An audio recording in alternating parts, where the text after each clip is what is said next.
I was rewatching what I just said, and I was like, okay, it all makes sense. Let's continue. Because they're like topics that I keep like going in circles about, and um, just preparing myself to start talking about. So, about Western society not conditioning itself into not recognizing personally their own divinity, members of the society, I mean. So this void, because you are divine, you are extension of God, God energy, source energy, universe, as everything else is. And the moment you get disconnected, not disconnected, the moment you believe in something that denies that connection, you create this void. It creates this feeling of emptiness. What capitalism is thriving on, right? The feeling of emptiness that we're trying to solve by putting all these things into that void, all these consumerist impulses, whether it's with objects, experiences, like thrill of,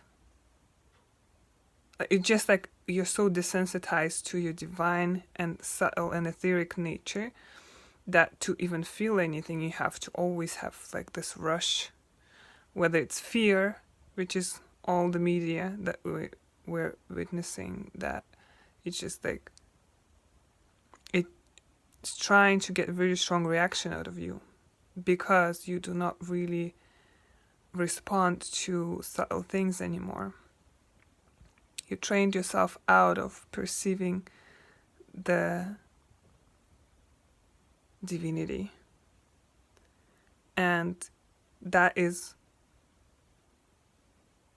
a kind of protection mechanism, because when you start perceiving it after you abandoned it, there's going to be a lot of trauma accumulated. There's going to be a lot of stuff to deal with and process. How, when you find out that you've been devoiding yourself of this true life source, life energy, the happiness, everything that you deserve, and when you find out that you've been like devoiding yourself of it, it's really painful. So we don't want to notice that. So we tune out of those feelings more and more and more, and then we keep running after objects, experiences, people, situations, prestige, anything like that does give a very strong dose of gratification. And of course it doesn't last, and it cannot last because it doesn't have roots. It's like a flower. It's like that Christmas tree that you chop every year to put inside of your apartment for 2 days, and then you throw it into garbage. This is not something that can sustainably bring pleasure, happiness, or sustain your life, because it does not have roots anymore. Or roots are still there, probably. You're just disconnected from them, or like you believe that you are disconnected from them. So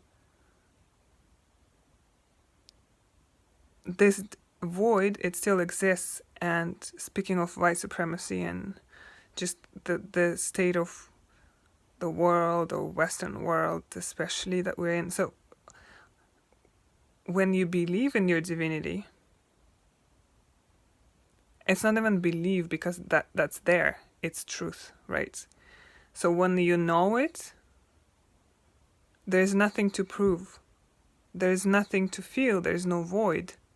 Because you know that you are who you are. But when you are who you are, but you forgot it, there's this feeling of something missing. You have this ambition,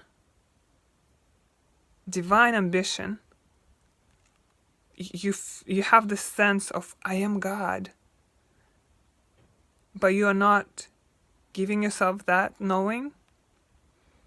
So then you try to work through like logic and ego to make the world around you match that feeling. So it's like I'm feeling entitled to my divinity, but I'm not aware that I have cut myself off of it. So instead of being connected with your love and with your God essence, which does not make you better than anybody else, but that gives you the stature, like the confidence and peace and just all this unlimited power that doesn't need to be defended, that doesn't harbor any fear, any disconnection. So when you are not in that state and that awareness, you are trying to recreate this reality through manipulation of your outside world. And again, whether it be like trying to fill the void with just like quote unquote harmless behavior, even though there is no ethical consumption under late capitalism. But you have this drive to prove to yourself your divinity. But because you are disconnected from the knowing or feeling of what divinity even means, you're filtering everything through the ego. Of course you're scared. When you lose a part of yourself, you're going to feel scared and unsure and uprooted. You don't feel like you belong because you don't let yourself belong, because you lost the knowing of you belonging. So that creates this like survival reaction of fear, of defending against things that you don't understand, of defending against even trying to understand. There is constant fragile state that you keep perpetuating by proving it to yourself. It's like a loop. I don't feel safe, so I can't bother to understand what's happening, or other people, or accept them, or accept the well-being of everything. So I feel threatened at all times, so then I attack because I feel threatened, and then I get a reaction of people who you're attacking, or environment, whatever it is.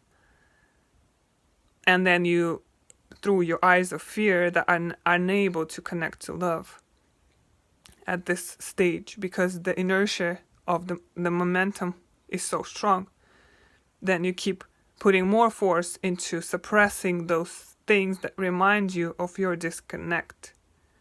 And it keeps going and going and going.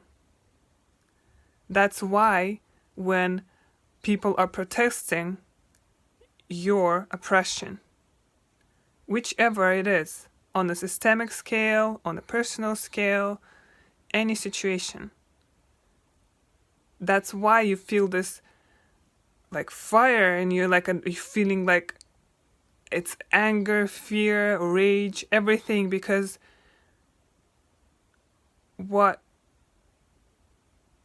it's like a combination of everything, right? You are still in this defensive, like primal mode. You lost yourself, and then you're feeling attacked, and there is like from that mode, you can't even change anything.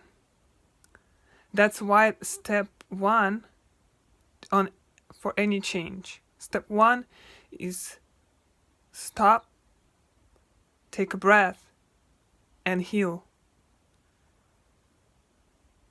You're not gonna heal or fix anything by hating on yourself.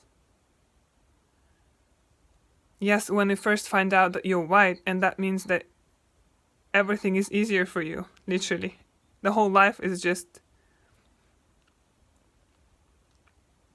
entertainment system for you as a white person. You find that out, and then to preserve your goodness, you have to deny it because you're not like that. I'm not that kind of person. I'm not the kind of person. I would never have done that. But you have. You are. You participated. You didn't know better. It's all right. Relax. Breathe. Sit with it. Running around, screaming at all other white people that they have to do this and that because yesterday you found out about your privilege. I have compassion for that. I love you, no matter what. But you running around like a chicken without a head, and, telling everybody that if they don't do this, that means they're bad people.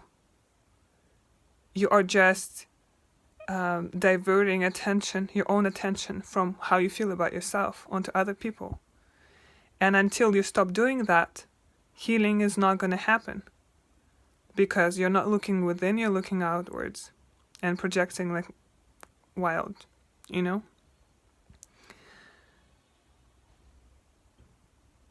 We all go through that. It's fine. I've been there for quite a long time. It is what it is.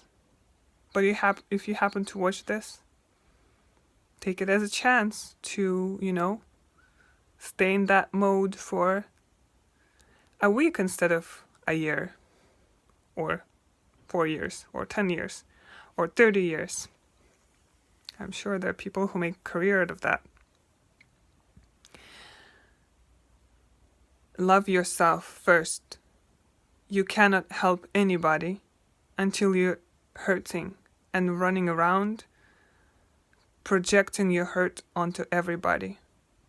You're not only projecting your own sense of deficiency onto people who you think on in the same shoes as you are, but you're also projecting it onto the people that you think you are saving.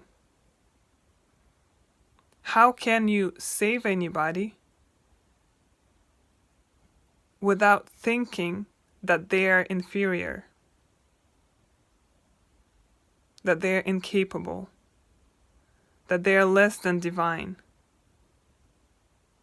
White savior complex is real, though. It's so real. And it's not just manifested in white people adopting black children out of their families. It's not only white people traveling to Africa to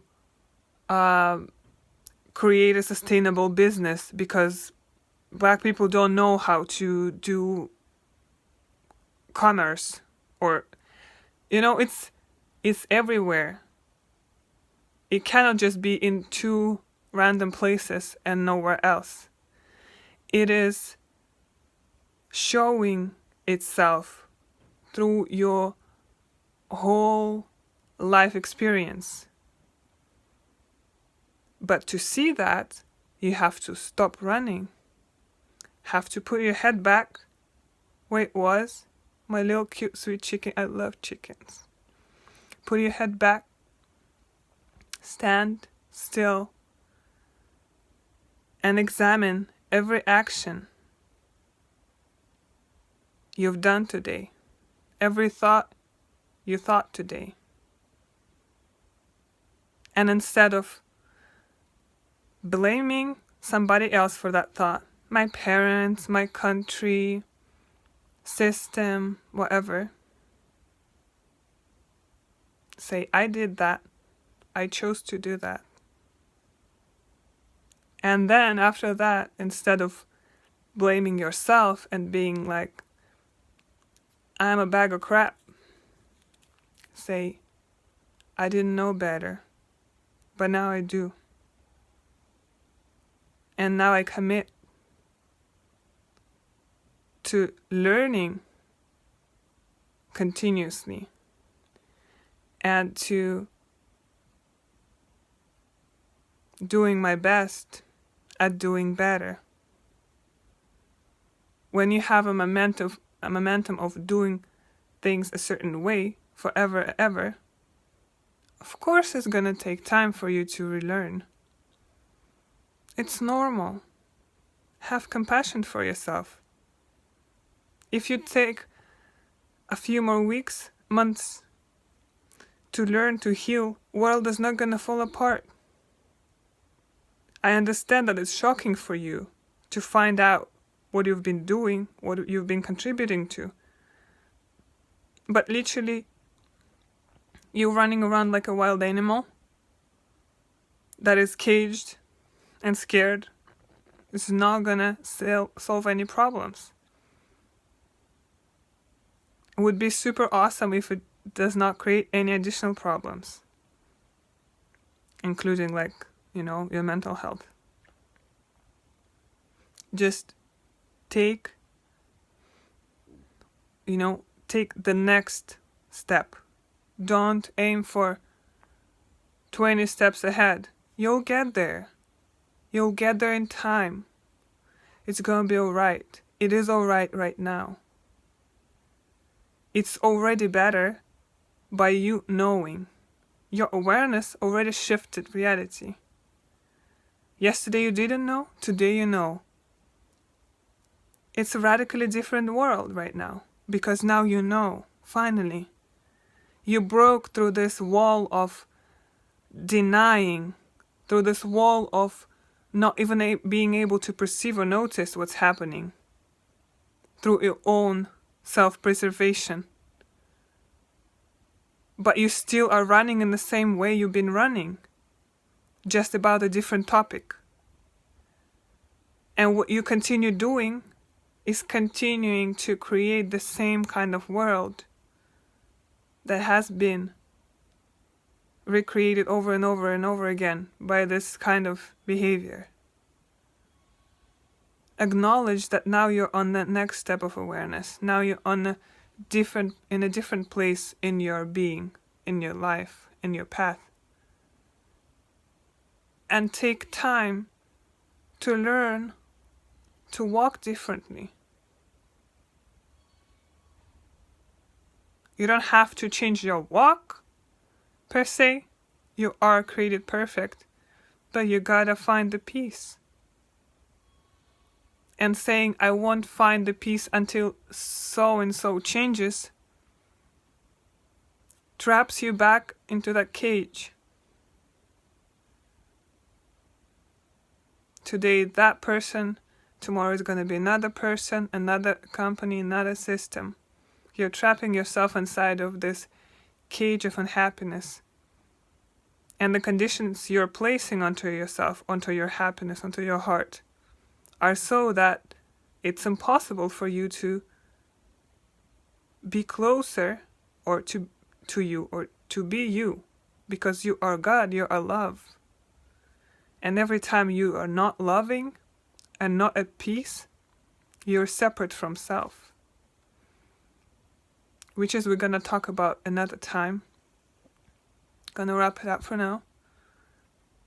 Please take really good care of yourself. Even if it feels like you're being a bad person by taking care of yourself. Because that is also a feeling that you have to take care of.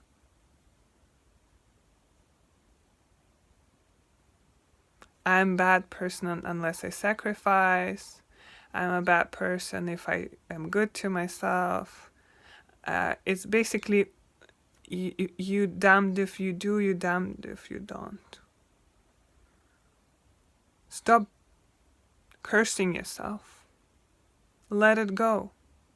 Let it go. Make a commitment to loving yourself and accepting yourself for who you are.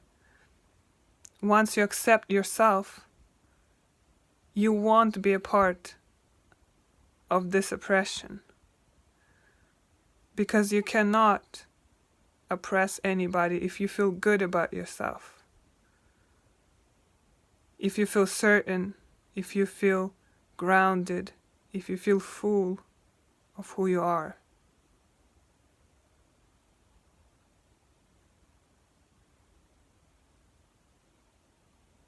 That's everybody's personal work. You can't make anybody do this work. You see, you're listening to me. I can't make you do this. You chose to listen to this. And now you have a chance to choose to do the work. But I can't make you do it. And I am completely at peace about that. I'm not gonna deem my life unsuccessful if you don't do your work, because I'm doing mine.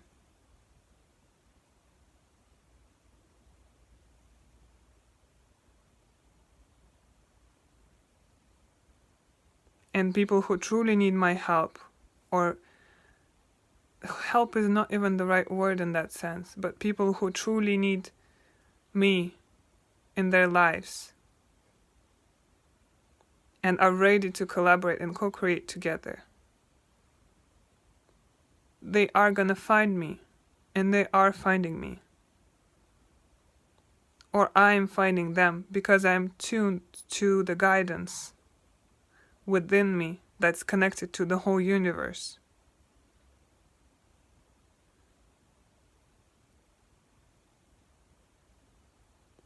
Doing one right thing at the right time, with the right feeling, honoring yourself, is so much more powerful and rewarding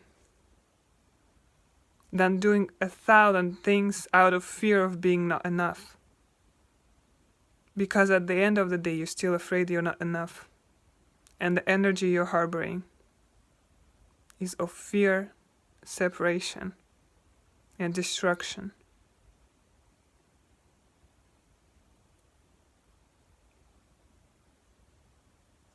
I love you so much. Okay, see you another time. Maybe like in 10 more minutes. I don't know, really. But I love you. Have a good day.